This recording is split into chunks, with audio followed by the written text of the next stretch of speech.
Welcome to Movie Oubliette, the film review podcast for movies that most people have mercifully forgotten. I'm Dan. And I'm Conrad, and in each episode, we drag a forsaken film out of the oubliette.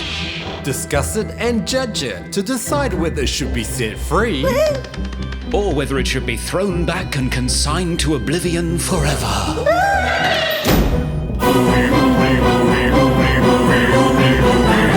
We review the films others tend to forget. Come with us and open up the movie oubliette.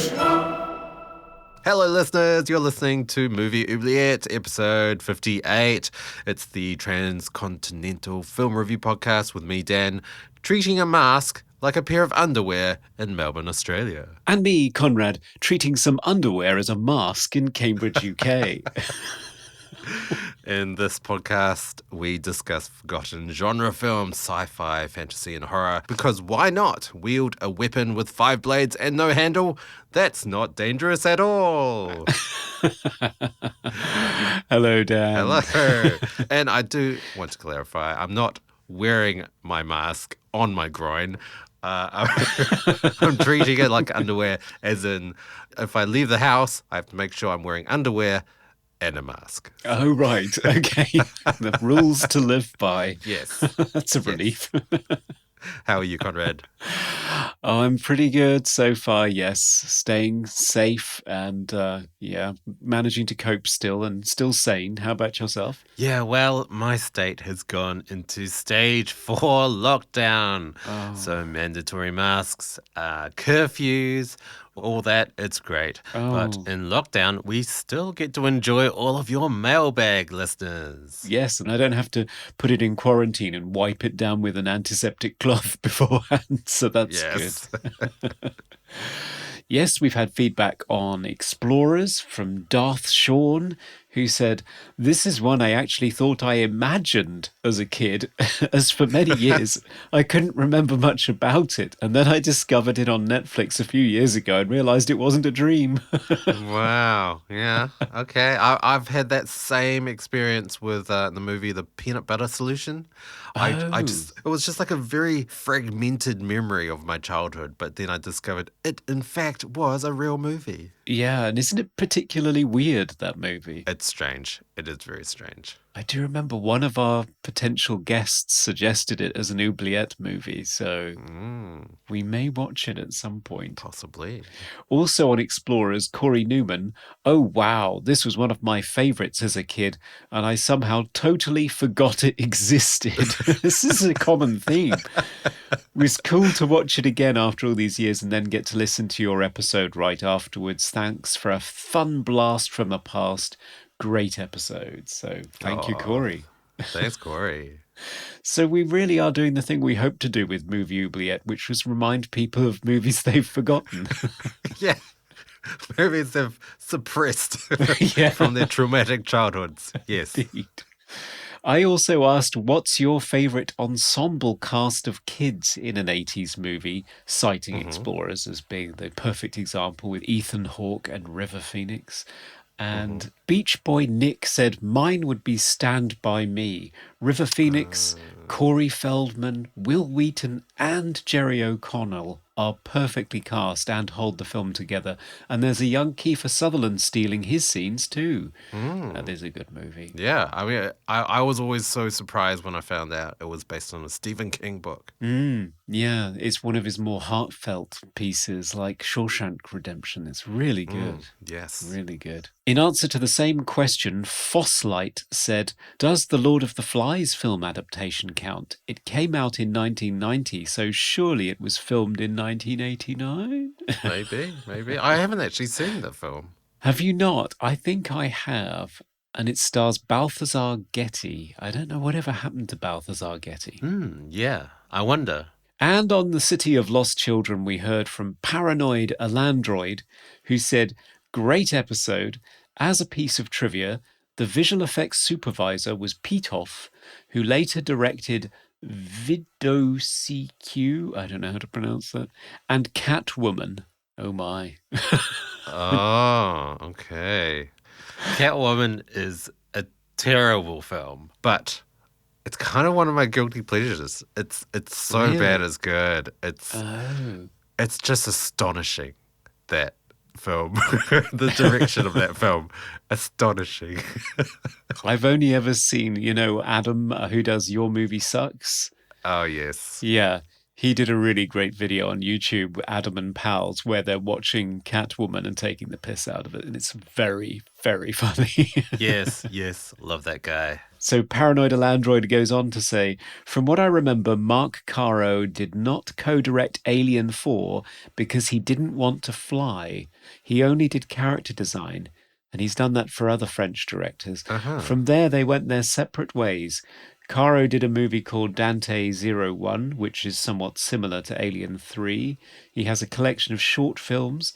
Genet has done a couple of solo movies, but is also known for commercials he's done.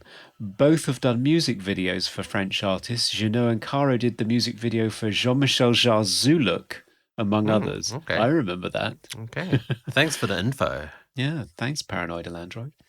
And finally, Kirk Olmsted got in touch just to say, Genet et Caro sont magnifiques. I'm probably pronouncing all of that totally wrong. But yes, very true. That is true. But no mailbag from Serge Bodnarchuk from Cold Crash Pictures today because we thought we'd just get him on the show instead. So very excited to welcome back a very talented writer-director, friend of the pod, and one of the best and most insightful vloggers on cinema and its social context you're likely to fall down a YouTube rabbit hole with. He's our first guest, and our first guest to return a third time. Hello, Serge of Cold Crash Pictures. Hello. Hello. Thanks for having me back. This is literally the highlight of my year now. Oh, And ours too. It's always great to have you back. yes. I love how every time I tweet a review of a film that you guys are talking about, it's like you guys plug me more often than I can plug you. But you are so reliable, though. Yeah. And you've done some amazing video essays recently. Thank I you. particularly like the very first episode of Saurian Cinema. Ah, yes. It's a video about exploring gender expression and interpretations of gender within Jurassic Park. Yeah. Combining my most highbrow interest with my most lowbrow interest. Well, it works like a charm. So how's lockdown been for you? You're in Chicago, is that right? I am, yeah. And Illinois is one of the luckier states. We don't have as many cases as some other states. And we've got a mayor who is very vigilant. Her presence on social media is kind of that of a strict mother. Right. Where people are saying she's going to put us back in lockdown if we can't keep the cases down.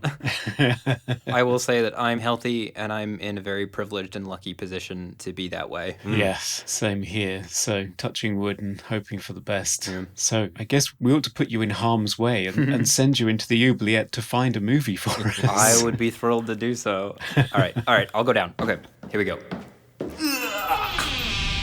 Oh man, it's very humid in here, and there's a bunch of bright light emanating from the floor. It looks like it should be hot with all this steam, but it's oddly not hot in the slightest. Oh, wow. I think you can just stick your hand in there and that'll be fine. Don't worry, Serge. It's definitely not lava. Yeah, I see. It looks like the movie's inside this river of KY jelly. All right, I'm coming back out. I come to fight a king, and I find a boy instead. Okay. Oh, hold on. It's like caked in this, like, it looks like rock, but it feels like I'm peeling it off, and it's like brownie batter. That's strange.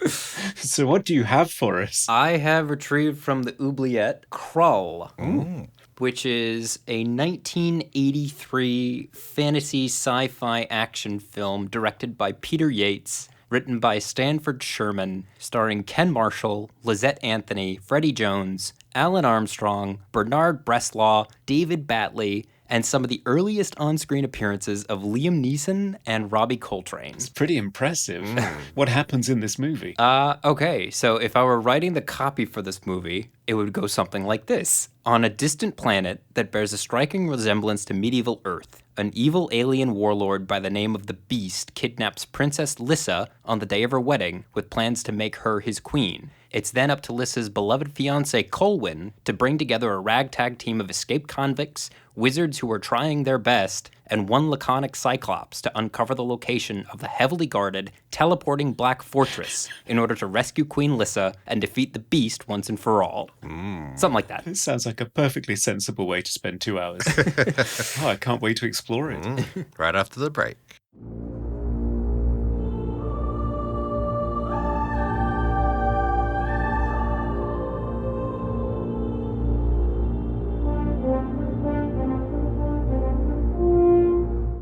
And we're back with our good friend Serge. Hi. In the flesh, well, so to speak. We are talking Krull. Serge, you chose this fantastic film. Would you like to start it off with your initial thoughts? So, my history of this film is it was one of those movies that every time it came on TV when I was a kid, I would sit down and watch it. But then there was this big giant gap in my life where I probably hadn't seen it in maybe as much as 2 decades. Wow. So I wasn't really sure, is it going to stand up? Yes. It has a reputation for being this cheesy knockoff of Star Wars. Yes. But then I watched it. So my first impression, which is kind of judgment-free, I would not say its closest comparison is Star Wars. I would say the closest comparison is Dune. Interesting. Because it takes place in this world which is devoid of computers. Because even though Dune takes place in the future, one of the things is I believe they've actually outlawed computers in that universe. Yeah. And in Krull, it takes place on some alien planet with 2 suns, but they are, of course, it resembles like medieval Earth, like a Dungeons and Dragons setting. Yeah. And the setup is, of course, that there are these 2 kingdoms who have been at war forever, and then there's going to be a new contract, a new arrangement that's going to bring peace to this planet. Yes. But then, of course, there's this new external force that screws up that plan. And all of that sounds more like Dune to me than Star Wars. That's a very good observation, and it shares 2 cast members as well, with Freddie Jones and Francesca Annis. It does. I actually found more similarities, and I've read this as well, with this movie and Lord of the Rings. Oh, yeah, I see that. Because the eye and this big mythical beast-like entity that's the bad guy. The Slayers resemble the ring wraiths as well, kind of similar. But yeah, when I watched it, Star Wars vibes the whole way through. But I think it was mainly the visuals, like the fact that they were shooting blue lasers, and every time a sword would strike one of their weird staffs, there was like red sparks coming off it, similar to how lightsabers react together. So yeah, I think visually and also sonically with the score, Star Wars for me. Very much so. And all of this is a dramatic course correction for the production. It was initially started as a pure balls to the wall fantasy adventure, and then Dragon Slayer came out, which of course we've covered in a previous episode and thrown back into the oubliette in disgust, as did most audiences back in 1981 when it debuted, at which point Columbia got cold feet and said, quick, let's make it more like Star Wars. So the original script's title was The Dragons of Krull, even though there's no dragons. Yeah, so all of a sudden it was Krull, and there are lasers, and the force that's invading is coming from another planet, and they're on another planet themselves. And the castles all of a sudden have these strange sort of Art Deco influences, and the knights are wearing shiny plastic, and all of a sudden it sort of becomes this very, very strange hybrid that I think still remains quite interesting to this day. I mean, it's something I haven't seen before, a fantasy with sci-fi elements. I can't really recall any movie like that. Not like this. This is spotting the fact that Star Wars is pretty much an Arthurian legend in a different setting, and then just sort of bringing it halfway back. Yeah, I definitely didn't mean to suggest that the filmmakers had not seen Star Wars, because they definitely did. I actually have written down in my notes, Ergo and Titch equals C-3PO and R2-D2. Right. Like, they definitely were familiar with the brand when this entered production. And the old wizard provides the young hero with a mythical weapon and then promptly dies when he's not really useful anymore. Yeah. Also, you know, Liam Neeson is in Star Wars and this, so that's true. Yeah. There's even a scene when he's used the glaive and it's embedded itself in the beast, and he's trying to get it out, and he's like concentrating and extending his hand towards it, and immediately I just said, use the force, Luke, use the force. Yeah, very much so. I love that moment because James Horner scores it with the same cue that he scores the moment early on in the film when our hero Colwyn witnesses the death of his father, the kidnapping of his bride, and pretty much the death of everybody else that he knows at his wedding, sort of red wedding yet again. So yeah, James Horner has this wonderful surging string cue that's sort of slowly climbing up in desperation, and we get the same cue later in the movie, just when this guy's trying to get his toy back, which I thought was kind of cute. But as an 8-year-old watching it for the first time, I completely understood. I wanted that thing back. If we could talk about the narrative arc of the glaive. Yes. So the glaive is a star-shaped metal weapon where blades extend out of each prong. So it's basically a giant 5-bladed throwing star, which when Colwyn is first tasked with defeating the beast and rescuing his bride, this Obi-Wan Kenobi knockoff is telling him you have to find the glaive first. And so he goes into this mountain and he reaches into this molten lava and he retrieves this weapon. And he is told you can't use it until you need it.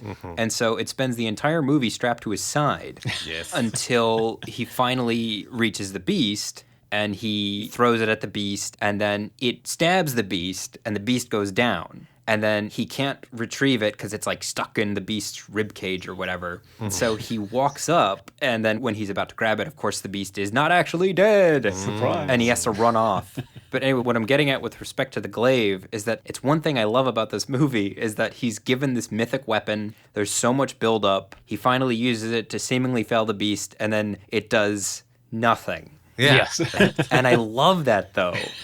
Because if it actually worked, then it's just like a magic trick. There's no drama in... It's Deus Ex Machina, if it would have worked. Yeah. Sure. By it not being able to kill the beast, they come up with a slightly more emotional ending to the beast, where in fact his bride, Queen Lyssa, or perhaps Princess Lyssa, depending on whether or not the marriage ceremony was completed, she is able to gift him another means of defeating the beast, which was kind of refreshing. They gave the princess something to do. Yes. Which I thought was kind of unique for this genre. It is, yes. Lysette Anthony has said in interviews that she does spend an awful lot of her time gasping and holding up her frock whilst running around corridors, which is true, but she does hold her own in quite a few scenes. I particularly like the first scene where she meets Colwyn for the first time, I think. Is that right? The movie does not make it clear, and I think this is intentional. And I kind of like that a lot. Well, it could either be that it's a Romeo and Juliet story and the son and the daughter of the two warring kings have fallen in love behind their father's backs. But I get the sense that it is their first time because she looks at him and she says, I've chosen well. Yeah. I get the feeling that she's kind of stood there sort of deciding whether to swipe left or right and thinking, no, that's okay. I can go through with this. For the good of the kingdom. For the good of the kingdom, yeah. She's going to lie back and think of Krull. But they're sort of meet cute, if that's what it is. It's quite nice because even though she's young and she's playful, she's hiding from him and she's a bit flippant, she also challenges him and mocks him a little. So I quite like their relationship, although it does seem to escalate very quickly because they have that one scene and presumably the wedding in the evening, which is interrupted and then she's carted off. And then Colwyn is talking for the rest of the movie about she is the love of his life and the thought of her being imprisoned is killing him and he's going to risk everything to get her back. And you think, wow, that escalated fast. That's why I really think it's almost so ambiguous as to suggest that the ambiguity is intentional to me. Yeah, could be. I'm not saying you can't make a case for either. I'm saying the opposite. I'm saying you could definitely make a case for both. And I love when storytellers do stuff like that. I would disagree entirely with both of you. I think she's classic damsel in distress. Yeah. She does nothing until the end, where instead of her throwing a giant fireball from her hands, she has to give it to Colwyn to do it. Yeah. And where did that come from as well? Because huge emphasis on the glaive the entire film, and then, it doesn't work. Here's some flamethrower throwing abilities from your hand. I don't know. I thought that was just really unexpected and I couldn't digest it. It just seemed like, what is going on here? What? But I do love the fact that the movie doesn't explain everything. It's like a self-contained, lived-in world, and magic is just taken for granted. But yeah, it does mean that things just come out of nowhere, like... Flame throwing. Yeah, random flame throwing. Lyssa turning to Colwyn and saying, you have to fight him away from the centre. How does she know this? Yeah. Why does she know this? Then she says, it's not the glaive. It's you. Yeah. And he says, no, it's not me, it's us. And you think, what, how? Where's the reasoning for this coming from? And is it just that newlywed couples can flame throw beasts? Could it be long-standing relationships? You know, could Liam Neeson, who I believe has 9 wives in this movie, could they have all turned up and razed that thing to the ground? It does make some logical leaps that you have to sort of go along with. My only thing about all that, because I don't deny any of that, I don't disagree with any of it. I keep thinking Star Wars is like the most popularly beloved movie franchise on the planet, and it ends with use the Force, Luke, and then he beats the day. And I'm just, anytime I came across something in Krull that I thought was dumb, I compared it to Star Wars and thought if Star Wars did it worse. Right. Not even worse, but less ambitious. Yeah. With less self-awareness. I don't know. If a movie's going to be as cheesy as Krull, the least I could hope is that it is at least as self-aware of its cheesiness as Krull.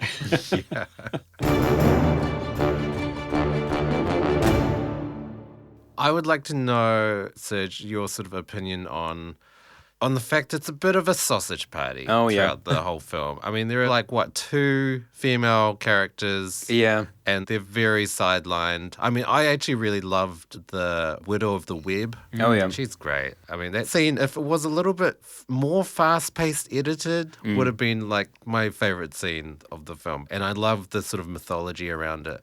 But yeah, for the most part, just lots of men. Yeah. And it just grew bigger and bigger. More men. Yeah. As the party went along. So I believe that there are 4 women in the entire film. Right. There's Queen Lyssa, who falls into the damsel in distress trope.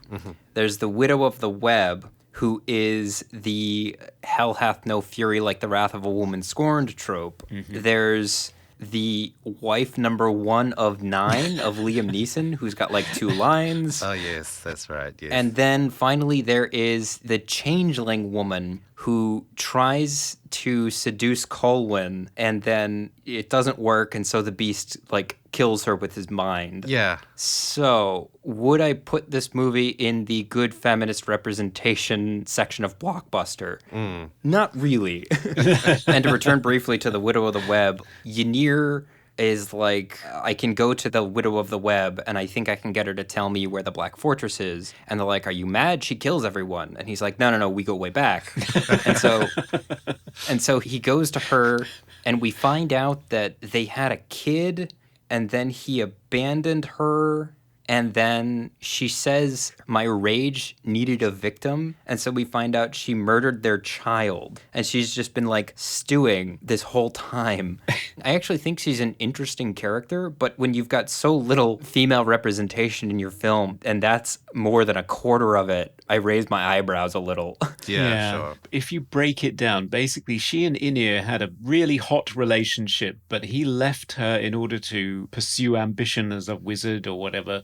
And unbeknownst to him, she has his child and she kills it because he's not around anymore. So essentially you've got an abandoned single mother whose punishment for severe postnatal depression is being shoved in the middle of a spider's web for all eternity with nothing but a mirror and an hourglass for entertainment. Yeah. Seems harsh. Yeah. Yeah. So is this right? The hourglass, every time she turns it, she gets older? Is that what happens? I don't know. It seemed to be only there to give Ynir some time to escape the spider. Yeah. It has like one purpose and it's been sat there the whole time just for that, and she hasn't used it until that. I don't know. Yeah, because he then grabs the sand and then he he dies.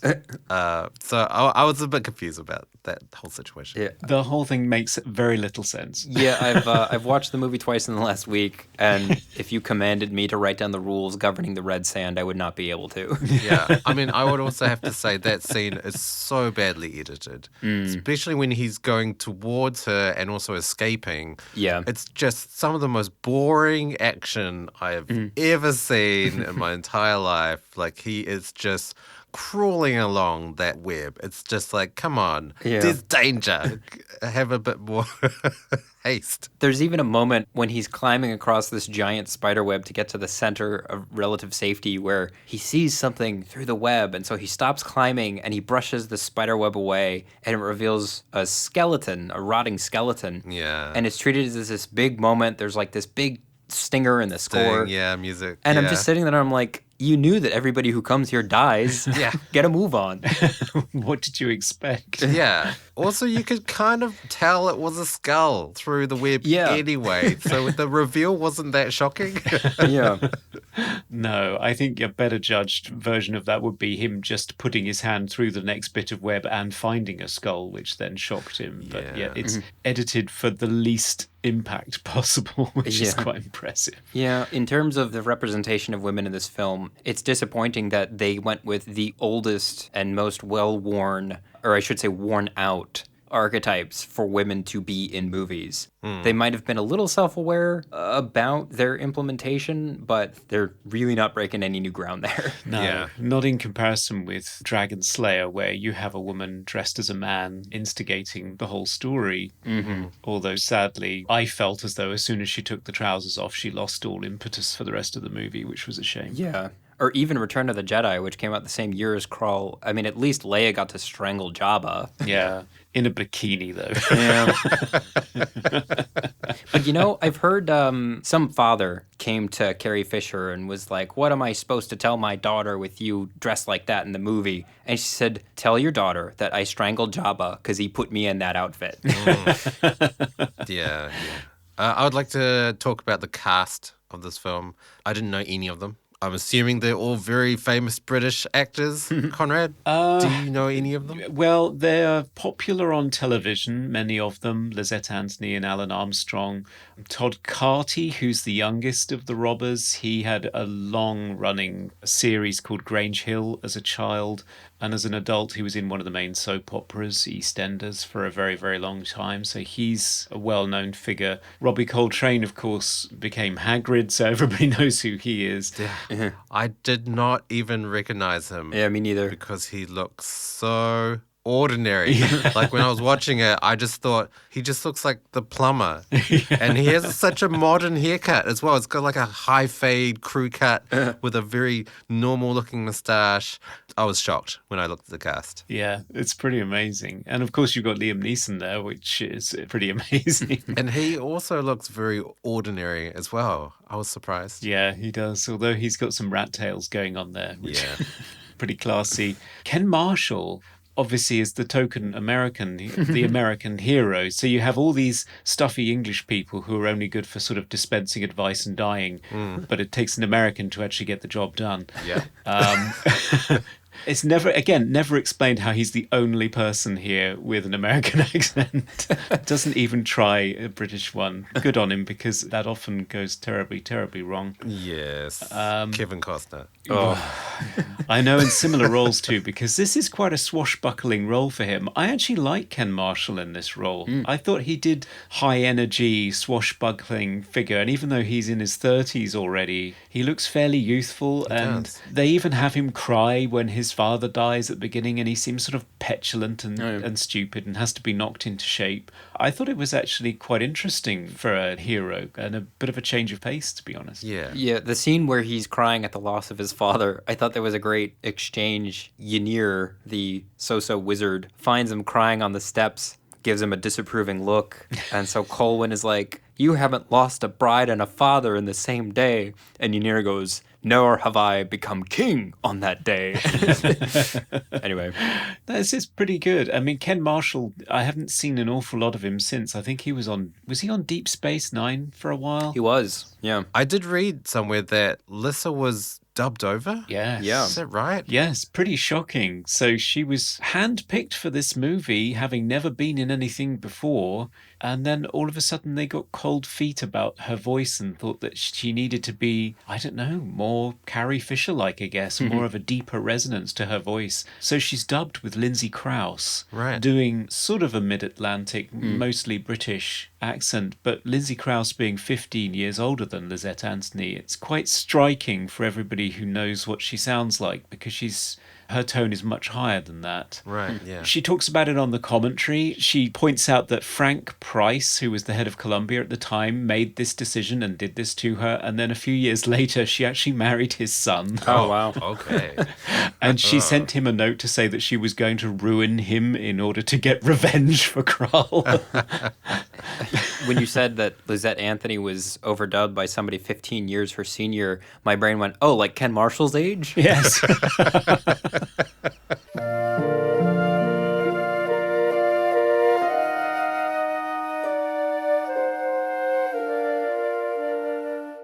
In terms of set design, very ambitious. Yeah. Apparently 23 sets were constructed for this film. Wow. And that scene in the quicksand was a huge constructed set. Yeah, I read that the swamp set was constructed on the Bond stage, which is like the biggest, world famous for being one of the biggest stages. Yeah, I'm sure it's been surpassed since then. It was built in the 70s for The Spy Who Loved Me, for the submarine pen at the end of The Spy Who Loved Me. Oh, okay. Therefore, because it's able to be a water tank, it's been used for a variety of things like this ever since. So it was the setting for Legend as well, where they built their indoor forest with miniature waterfall and lake. Yeah, so it's a huge stage, because obviously they were originally planning to do lots of location shooting, and they still spent some time in Cortina and Lanzarote for some external shots, including lengthy montages of rock climbing. Yes. Boy, does that go on. Goes on for a long time.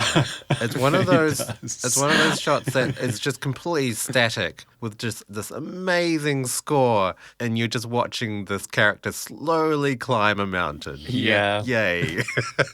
But yeah, when they decided that they were going to set it on an alien planet, they thought, well, we better shoot it indoors in order to create this other world. So yeah, they took over Pinewood, and it's some of the most elaborate sets. Not all of them are convincing. I mean, the swamp, I don't think, is terribly convincing with its cork floating on water as quicksand. It did look like sawdust. Yeah, it did. Yeah. But I mean, it is impressive when the establishing shot of them walking from the other side of the stage, and you can barely see them. They're so far away. Yeah. Yeah.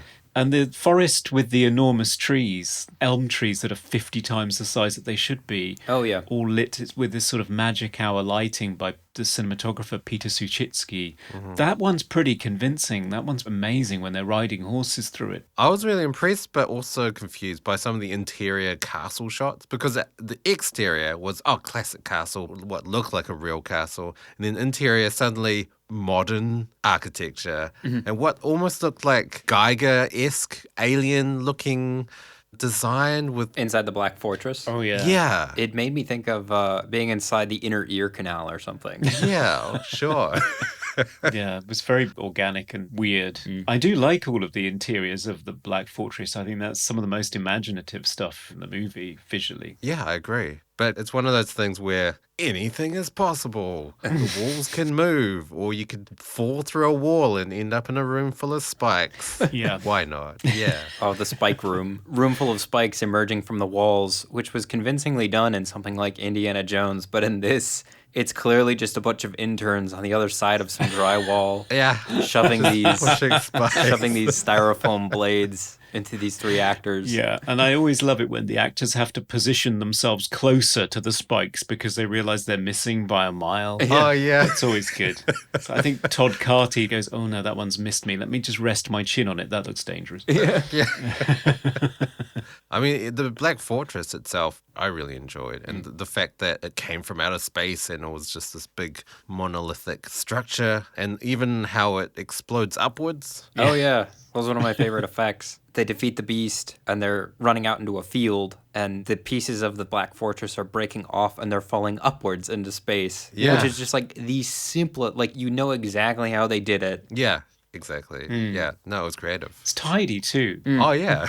The invasion's over and you don't even have to clear up. It's great. Yeah, there's no aftermath. It's just they're just left in this beautiful green field with nothing to clean up. Colwyn, his first act as king is to commission like an environmental impact report, and they're like, "We're good, everything's fine." You both mentioned that you watched this movie as kids. Yeah. Wow, that's amazing. Because there are some very traumatizing scenes in this movie. Yeah. Like a lot of death. And like graphic, disturbing deaths. Yeah. The greatest hits were, we just mentioned the spike sequence where the spikes are coming out of the wall. The fact that the spikes are not sharp Right. freaked me out so much as a kid. It's like getting killed by a broomstick, which was just terrifying to me. Right. And then, of course, when the seer changeling dies, he doesn't just like get stabbed and die. He gets stabbed, and then his face starts to dissolve, but also swell and turn black. And he lets out this horrible scream as he like gets sucked into the ground. Yeah. All that stuff did not have a neutral impact on me as a child. No, me neither. I would have been scarred for life. Scarred for life. Every time one of the Slayers dies, their head splits open, some weird, sluggy, tentacly, bloody creature slithers out, and then there's this high-pitched scream. That's traumatizing. Yeah, all added in post because they decided that the original deaths weren't creepy enough. Wow, okay. Yeah, there's some pretty scary stuff. And the Beast is quite terrifying, I think. The design of him, anyway. Although you don't see him an awful lot, which I think helps. What was the reasoning behind having him out of focus? Well, Like, you never saw him in focus. supposedly in the script, it's because he doesn't quite inhabit this dimension. Practically, I think it's because if you focus the camera too much, he doesn't look very good. Yeah. I thought the lead up to the Beast was great. And the fact that you just saw like the eye, and it had this sort of, you know, in movies with big monsters, like when you see parts of it, it's almost more scary than seeing the whole thing. Yeah. Yeah, it's similar with this movie. When you saw the whole thing, it was like, oh, it's a guy in a rubber suit that's green screened onto the background. I don't know. I wasn't hugely impressed by the Beast, to be honest. No. But I like the Slayers. I like the design of the Slayers a lot. Yeah, I really like them too. Although it's a shame that I think those costumes are so restrictive. I don't think they could see anything in them. Yeah, I read similar things. Yeah, so Ken Marshall trained for months to be Robin Hood and then gets to the set and he's faced with an adversary that can barely move. Right. There's definitely scenes where Colwyn is fighting the Slayers where he's clearly just aiming for their spears when he's swinging his sword. You end up with cuts to things that are really quite pathetic. Like there's a Slayer that's just sort of gingerly poking Colwyn's father with a sword. Yeah, and so many times where someone would die and you wouldn't even see a sword penetrate a body. Yeah, it was that definitely happened. Like, I do think they padded out a lot of the action scenes with just lasers and red sparks. Yeah. Because that's all you could see. There's even a shot in the fire swamp, or not the fire swamp, sorry, a different movie, in the regular swamp, where they fight off all the Slayers, and there's one Slayer left, and they all surround the Slayer, and you don't even see them take out the last Slayer. They cut to Ergo the Magnificent walking up to the Cyclops, Rel, to thank him for saving his life, and you can see in the distant background, like there's enough smoke and fog and haze effects that you can't really see the characters, but you can see the red sparks going where you know that they're killing that Slayer. But it's like not even really on camera. They're just like, you know what killing a Slayer looks like at that point. Yeah. It's a pretty exciting scene. I think I like it. James Horner does a lot to make that scene exciting. That whole yeah. cue when they start rising out of the water. Yes. And one of my favorites. Yeah, it is pretty exciting for a bunch of guys that can't see and can't move very well. Yeah, the score is doing a lot of the heavy lifting in those action scenes. Yeah. Yes, 100%. The score is amazing. It's full of dense thematic material. It's so epic in so many scenes. And yeah, it does all the heavy lifting, in my opinion. Just astounding score. Yeah, it's young James Horner when he was hungry and desperate to impress. It's full of themes that seem original, whereas later on in life you started to hear the same themes recurring over and over again. Right, yeah. And this is a busy year for him. I mean, as well as this, he did Something Wicked, This Way Comes, Brainstorm, Testament, The Dresser for Peter Yates again, Oh, wow. Gorky Park, and Uncommon Valor. Wow. So 7 scores in 1 year. Busy. And he has the energy to turn out something that's 90 minutes of enormous cues for the London Symphony Orchestra and the Ambrosia Choir.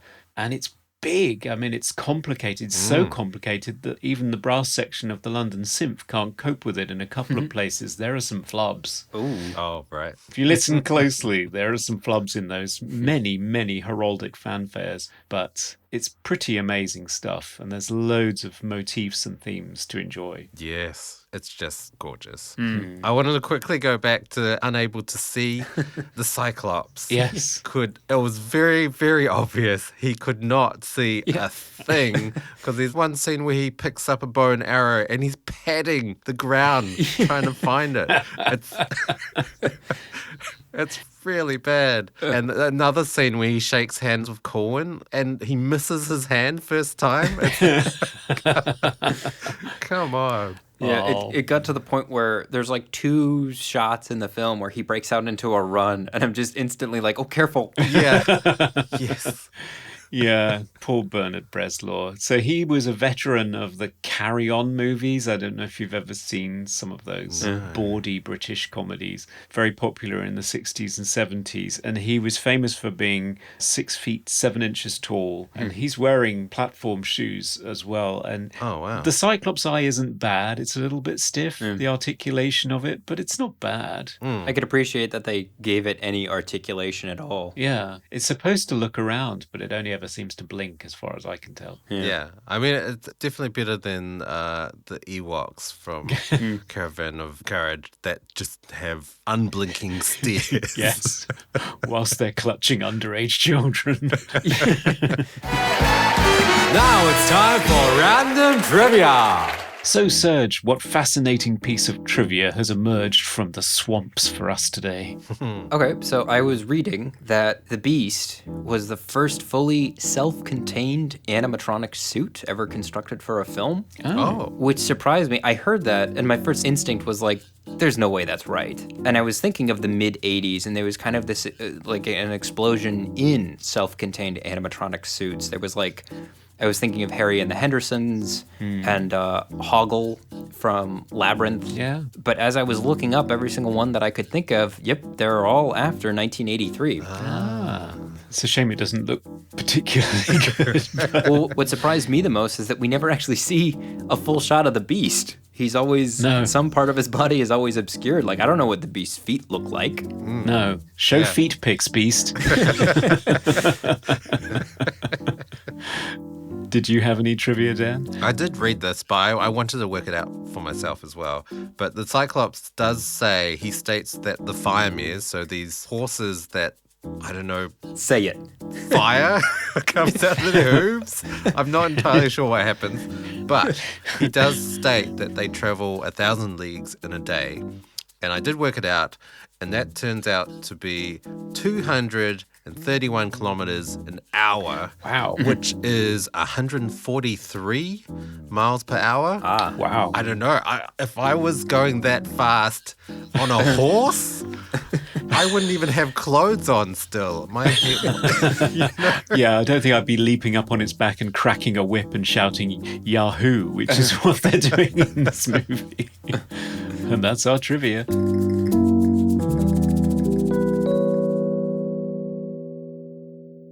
I'll go ahead and show part of my hand now and say it's not like this film is groundbreaking. No, It's not like no. it's reinventing any wheels. it's not even applying tropes in any kind of new way. It is just the adventure to rescue a damsel in distress. That is exactly what the movie is. But it has enough, I don't know, aesthetic wrinkles? I'm not sure what you'd call it. Just the fact that the all-powerful weapon turns out to be useless, and the damsel in distress is the one who's like, oh no, I'm the one who can give you the weapon to defeat the bad guy. The fact that she's not just holed up in the castle the entire movie, but that the beast actually comes to her periodically and he's trying to convince her to marry him, not force her to marry him, but talking about how, Colwyn's just a man and he doesn't really love you. And again, it's not like it's an incredibly tempting offer. Yeah. And I think if I were tasked with rewriting this movie, I would try and punch up how tempting the beast's offer would be.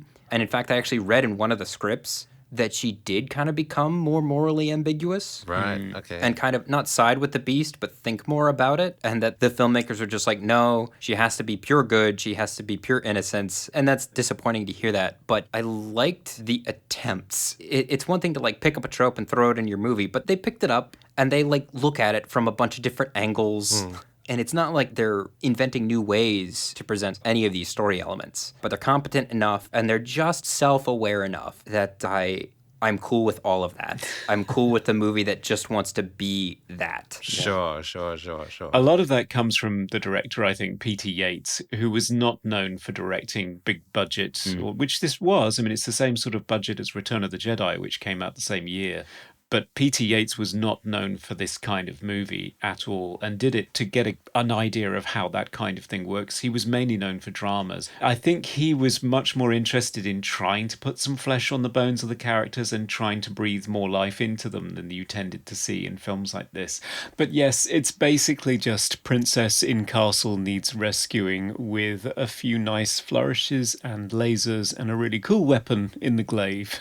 I did not know how the glaive works. I mean, it looked highly dangerous as well. There's no handle. It's just a series of blades that you're supposed to somehow negotiate with. And he throws it and then catches it because I thought he's just going to split his whole wrists open by catching that thing. But he seems to be unharmed. And when he first tries to get into the chamber where Lyssa is and he throws a glaive, it spends an inordinate amount of time slicing through it in this very intricate pattern as well. I just did not understand that weapon. But it's fun, though. I always liked the glaive. I made a glaive for myself when I was a kid. Oh, wow. Yeah. Oh, I did have to have one mention from my wife, Anna. When the glaive is first retrieved from what looks like molten lava and it's just covered in this dirt, she describes it, and I quote, lava poo star, because that's what it looked like. Lava poo encrusted starfish. Yeah, that's not good. Yeah. Also, I mean, just a few, what I call kind of really lazy filmmaking. The start, where it's just a bunch of voiceover between Lyssa and I think, is it her father? Yes. Just Yeah. saying the plot Yeah. and backstory of the film.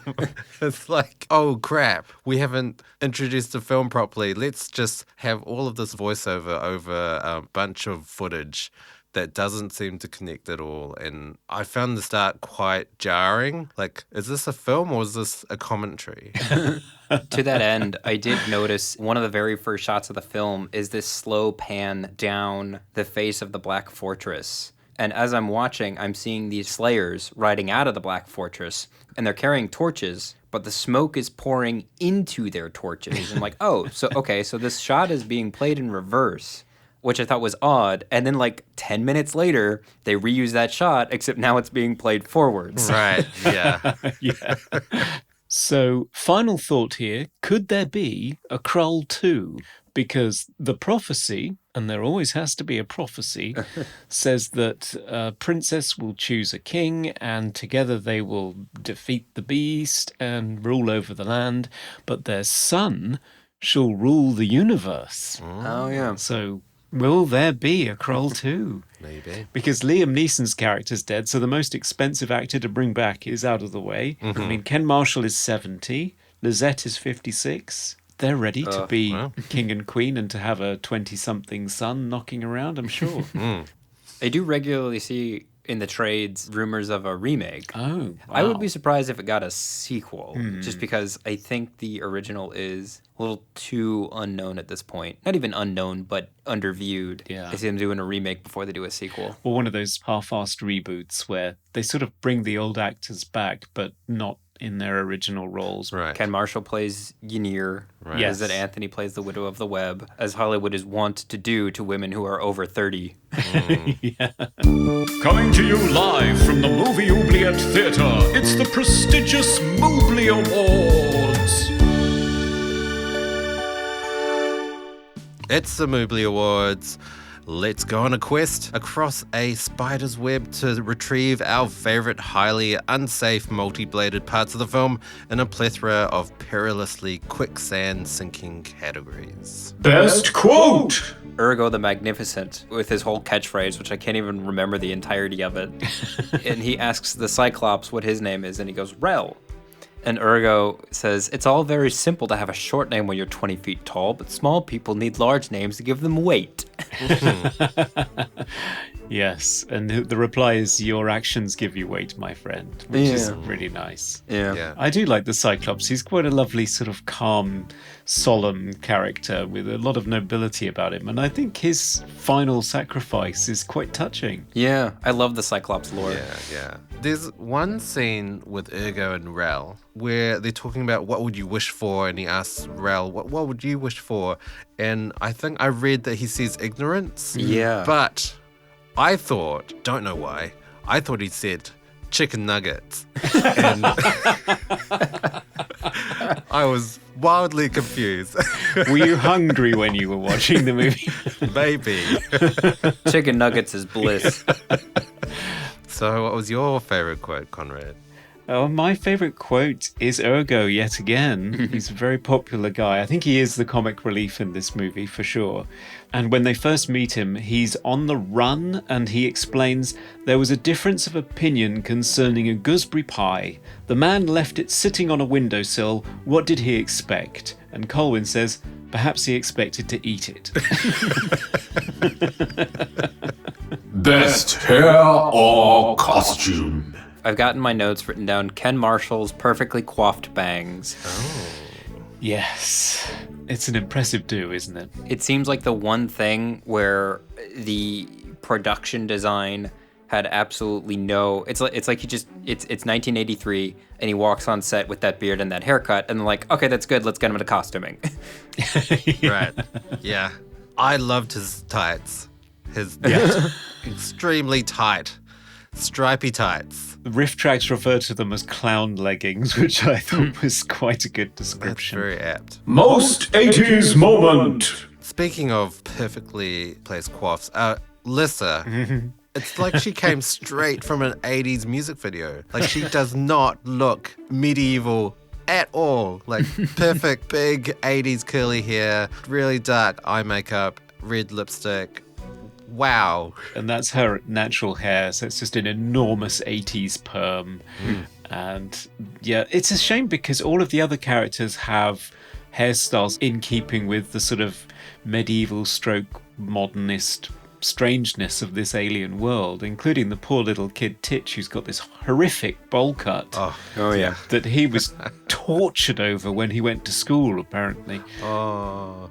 What did you think, Serge? Most 80s thing in this movie? I also picked somebody's hairstyle. It's Liam Neeson's. It's not quite a mullet, but all the hair on the back of his head is twice the length of the hair on the top of his head. Yeah. It is, yeah. It's very mullet adjacent, I would say. Yeah. I'm just shocked at how just not that attractive they made him look. It's Liam Neeson. Come on. I know. Favorite scene. It's when they're infiltrating the Black Fortress. Not just the outside of it, the climb up the Black Fortress. Because it's got like 3 acts in that 6-minute sequence, 5, 6, 7-minute sequence. And I like that. There's like all hope is lost at one point, and then Rel rides up and he gets them in there, but then he has to sacrifice his life in order to get them in there. And it's and the score is working overtime, and I think that's just without qualifier, those are like the 5 or 6 minutes of the film that I get the most jazzed about. Yeah, love that sequence. It's a pretty action-packed scene. It is, yeah. I honestly couldn't figure out how they were going to get in there because they really were pinned down by the Slayers shooting at them. And yeah, in comes Rel, not expecting that at all. Yeah. I mean, did he lie to them? Or was he just waiting? Because he knew how he was going to die, right? So he's like, oh, I'm early. I need to wait a day and then I'll go catch up with them. The implicit thing here is that he's breaking his own rule. I think he's supposed to die in a valley after he's given his friends some horses or something. That was my impression. Yeah, so he's actually breaking his own fate, which is incredibly painful, but he's dealing with it anyway or something. I see. What a great guy. My favourite scene is the whole sequence where the Beast is trying to tempt Lysette into marrying him by taking the form of Colwyn, albeit with hideous red lenses in his eyes. Yes. And is trying to prove to her that love isn't important, that the thing she should be going for is power. Go for a powerful guy. Because love is fleeting, power is eternal. My 8-year-old self found that very profound, where she turns it on him and says, no, it is you who are betrayed. Power is fleeting, love is eternal. Oh, there's a lesson for us kids. Most cliched fantasy moment. My most cliched, I guess it's maybe a fantasy film moment or an action film moment, is when every one of these escaped convict red shirts gets killed. He gets cradled in the arms of one of his comrades as he solemnly affirms that he has no regrets for dying this way, for being on this mission. Yeah. It might only happen twice, but it feels like it happens a lot more than twice. It does. Except in cases where they just die and you don't remember who they were. There is a lot of that. That happens a lot. Yes. It's really funny. By the end of it, when they're on the grass, like, hang on. Who's Where'd left? they all go? You have this sort of like really long shot of them running across a bridge and somebody gets lasered and falls off and everyone stops and I almost feel as though they're wondering who that was. My cliche, probably a bit obvious, Deus ex magical flying animal, where a third act problem of location is solved dramatically by the sudden appearance of a flying animal. Yeah. The fire mares do seem terribly convenient and terribly unlikely. I'm not sure how they fly either. No. And to be honest, the image of them literally blazing a trail across a field of crops does make me think they're a terrible hazard as a naturally occurring animal on this planet. I know. I think farmers would live in constant fear of a stampede of fire mares. My cliche is that the solution to all our problems was within you the whole time. Of course, yes. This is one of your bugbears, actually, isn't it? Oh, come on. But it just happens to be flamethrowing. So I guess a little bit more impressive. Favorite special effect. My favourite effect is the glaive in all of its guises. I like the practical prop itself with the knives that fly out, even though I can't figure out how on earth you'd hold it without getting permanent injuries. Yes. To the animated blue screen shots of it flying around.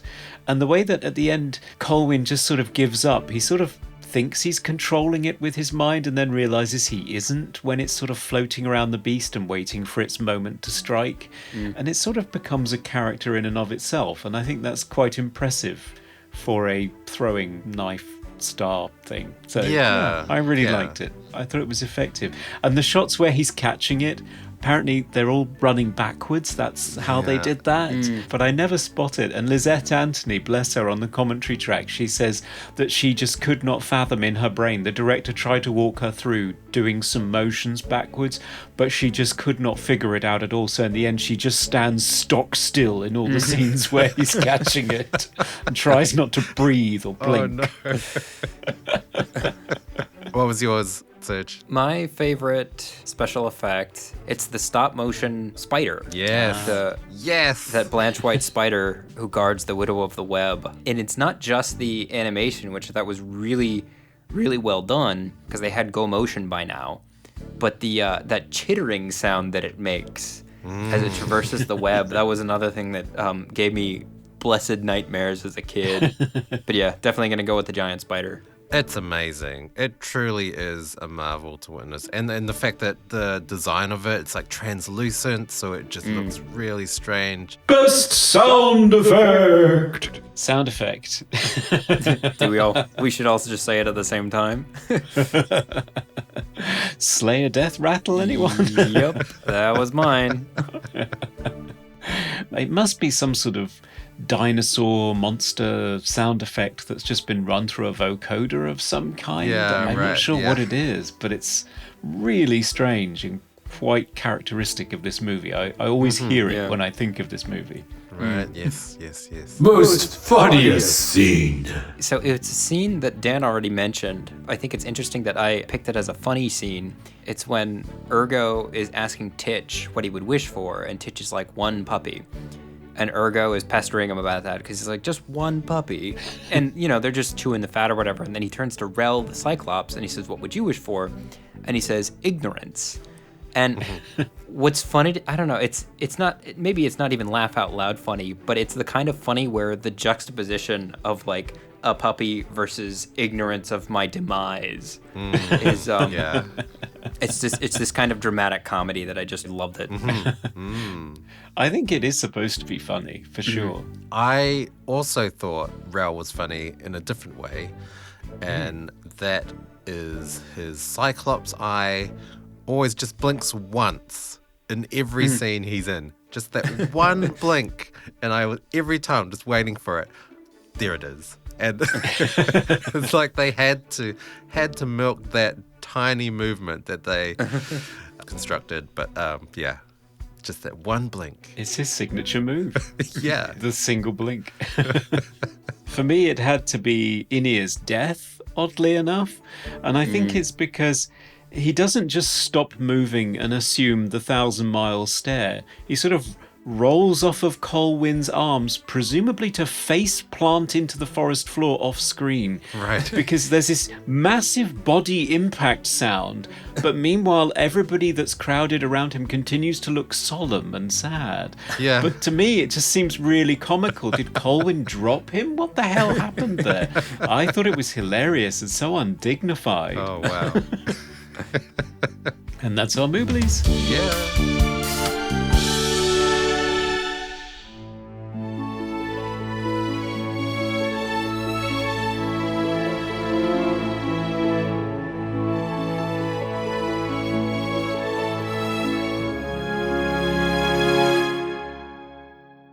Okay, we're back for the final verdict. Should Krull be freed from the clutches of the beast and released into the world like a majestic firemare to be applauded by the masses, or should it be skewered by 20 slowly penetrating spikes and propelled into the oubliette to be lost forever? Serge, you're our guest. You picked a movie. What are your final thoughts? Well, I've probably given the game away by now, but this is what I'll say. It's in a world where Star Wars is as popular as it is, there's no reason Krull should be in the oubliette. Right. So yes, I think it should be freed. That's a pretty good reason. Right. What about you, Dan? You're not so attached to this from childhood. Yeah. Not so attached. I've found this movie mostly boring and a little bit derivative, and so many scenes. I just thought half of the duration. I don't need to see as much mountain climbing. I don't need to see a man slowly traverse a spider's web. There's even one scene with Anir where he watches the Slayers ride by, and it goes on for 30 seconds or something, and he's just standing there. Come on, like, why do we need to see this? There were a few standout scenes for me, and I feel like all the ingredients of the film do make up a good film, but they just weren't sort of assembled in the right way. And yeah, I don't think this film should be released. I think it should be buried in quicksand. Oh my. Tie break. Well, I don't think audiences will be terribly surprised to hear that I'm very, very fond of this movie because it's another childhood favorite of mine. I do think watching it as an adult, it doesn't hold up well. In particular, yes, the pace is not good, and yes, although they've tried to deepen the characters, their relationships are simplistic to the extreme, to the point where two characters who've just met are suddenly their love is so powerful it can defeat a horde of invading aliens, but with flamethrowing, no less. But still, I think the film's production value, the way that it's designed, the way it looks, the score, particularly by James Horner, is incredible. Right, The yes. special effects are good for their time, and there is enough fun writing in there and funny scenes and witty dialogue and great performances from its ensemble cast that I still think it's enjoyable. So I would vote for it to be released and to stampede across 1,000 leagues on the backs of fire bears. Oh, wow. I am outvoted. Off you go, Krull. I seek the widow. So, Serge, it's been amazing having you here to revisit something that's a little bit sillier than the things that we've talked about on previous episodes. I hope you've enjoyed it. Yeah, I enjoyed it very much. So far, the last two times I'd picked a hard-boiled political science fiction thriller and then a horror film. So this was a nice little change of pace. Yeah. No, I'm glad that we've touched on all three of our genres so far. So, for people who've enjoyed hearing your thoughts, where can they follow you and what can they look forward to next? You can find me on YouTube. I'm Cold Crash Pictures. Twitter is Cold Crash Pics. As for what's coming up next, I'm currently in production on something that I have been gearing up for throughout all of quarantine, which is a video about musicals. Conrad's favorite. I have self-identified in the past as somebody who cannot get into musicals as a genre. Plenty that I like individually, but just as a specific form that it never did much for me. And this next video is going to be, I've watched like 30 musicals in quarantine. Oh, wow. What I hope is a very earnest and honest attempt to reevaluate that opinion. So that should be coming in a couple weeks. Wow. I'm looking forward to that in that case because I'm in the same boat as you. I cannot cope with just that moment when people stop doing dialogue and start speaking in a rhythmic way and a little bit of a melody creeps in. And it switches to ADR. Yes, very much so. And sometimes a completely different voice too. No, I can't cope with it. For some reason, that transition completely throws me. I'm not able to make the leap into the musical, but maybe you will convince me. We'll see. We'll see. Maybe you can convince yourself. Yeah. So, Conrad, what's happening next episode? Next episode, we'll be doing a patron's pick, so it's time to wheel out that oubliette roulette. As prepared earlier, gonna give it a whirl. Ooh. Squeaky as usual. Ooh. And what is it, Conrad? It's the fourth kind. Oh, okay. I have seen this movie. Yes, I vaguely remember you speaking about it and not fondly. Yeah.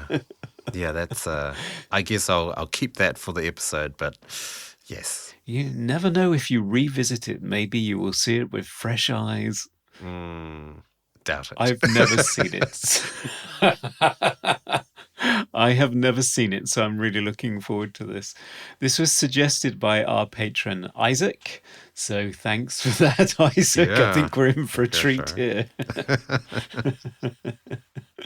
And if you want to keep up with our antics, then you can follow us on all social media channels where we are Movie Oubliette. That's Facebook, Twitter, and Instagram. Yes, and our email address is movie.oubliette@gmail.com. We love all of your emails. We do, yes.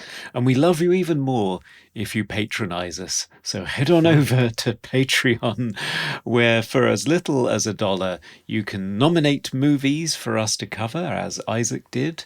And for $5, you get access to all our exclusive bonus extra material, like our full 45-minute interview with Robert Picardo, which was great. Yes, the one that I missed out on.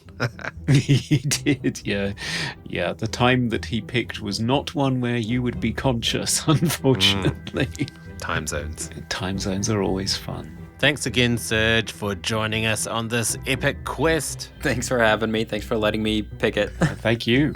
We've loved it. Until next time. Bye, everyone. Bye. Goodbye. We review the films others tend to forget. Come with us and open up the movie oubliette. I am Ergo the Magnificent, short in stature, tall in power, narrow of purpose and wide of vision, and I do not travel with peasants and beggars. Goodbye.